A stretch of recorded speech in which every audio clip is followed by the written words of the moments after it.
In this lesson, moving forward, I'm going to talk about the DHCP server, which is the Dynamic Host Configuration Protocol. So the DHCP is a client-server protocol, and the main function of DHCP is that it enables client computers, whether it's your laptop, your personal computer on the network, for instance, to obtain IP addresses from the server automatically. So for instance, you come to work, open up your machine or turn on your machine, for instance, and as soon as you turn on, you will get an IP address assigned from the server.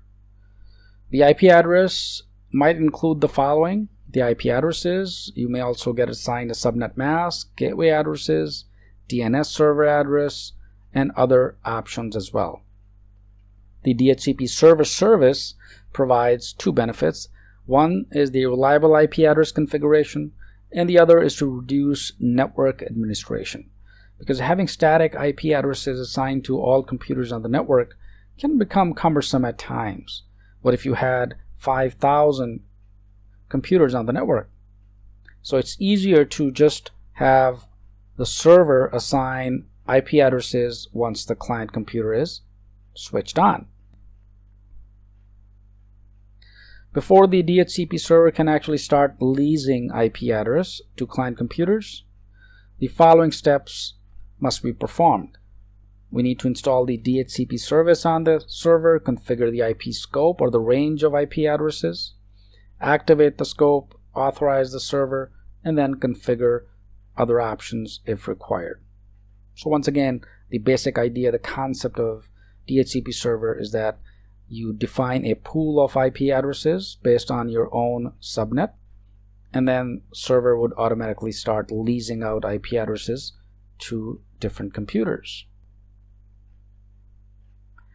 The four-step process known as DORA is used by DHCP.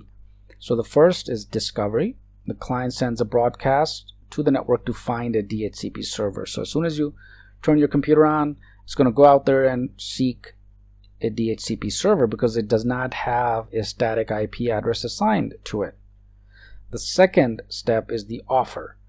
So the DHCP server sends the offering, a unicast offering of an IP address to the client.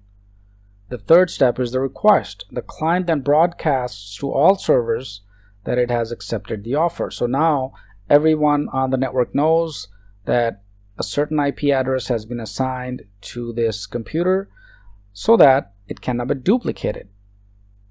So once the IP address is assigned, recall that IP addresses are unique. They cannot be duplicated or assigned to any other computer on the network.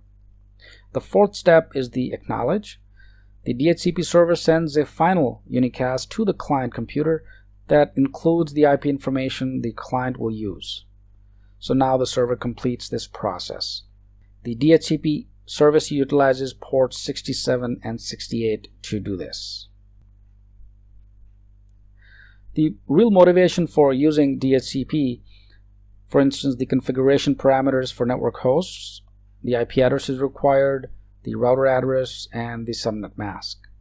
Before DHCP, there was manual assignment, like I mentioned earlier, or use boot P.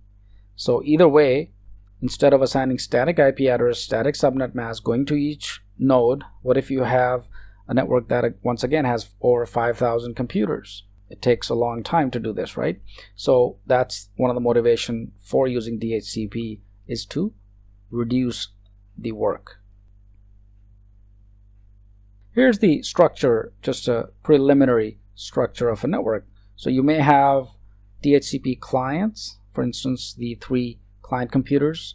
You have the DHCP server, and its job is to lease out IP addresses as soon as the clients are switched on, and of course to the router. And then once the IP addresses are assigned to the computer can navigate through the router to the internet, for example.